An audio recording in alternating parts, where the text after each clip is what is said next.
So, what are you doing with your spark? Hey, friends, it's Pastor Mike from Fellowship Church. Always love to connect with you midweek. Hope you're having a wonderful week. Hope you know that we love you and pray for you all the time. That question for you again: what are you doing with your spark?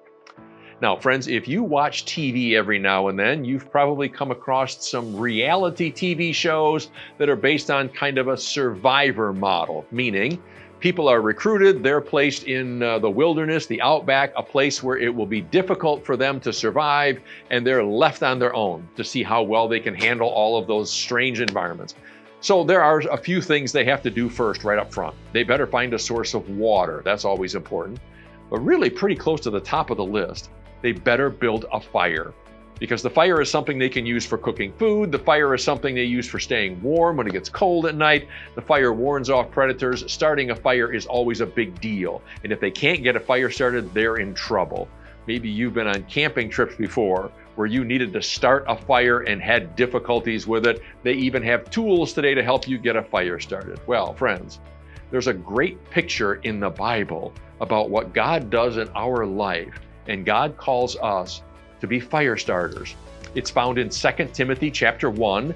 It's the Apostle Paul speaking to his young friend Timothy, whom he left in a place to continue building out a church that Paul helped him start. And Paul says to Timothy, I want you to fan into flame the gift of God. Fan into flame?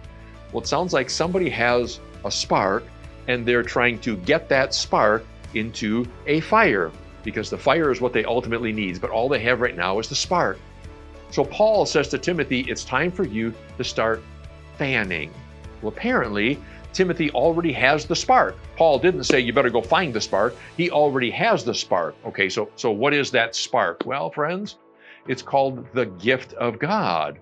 Okay, Mike, what does that mean? Well, friends, biblically speaking, I believe that you and I, all of us together, every follower of Jesus, has something called a gift of God inside of us. It's the presence of God.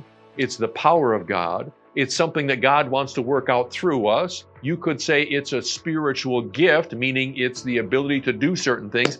It's this spark inside of us.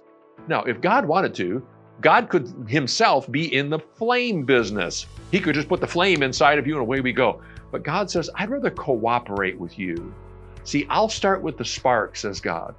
But I want you to fan it into flame, because I want you to be partially responsible for building out this flame inside of you. So I want you to be a fire starter. I'll put the spark there, says God, but I want you to be the flame, the fan that gets that flame going, so that you play a role in creating this fire inside of you. Hey, friends, what are you doing with your spark?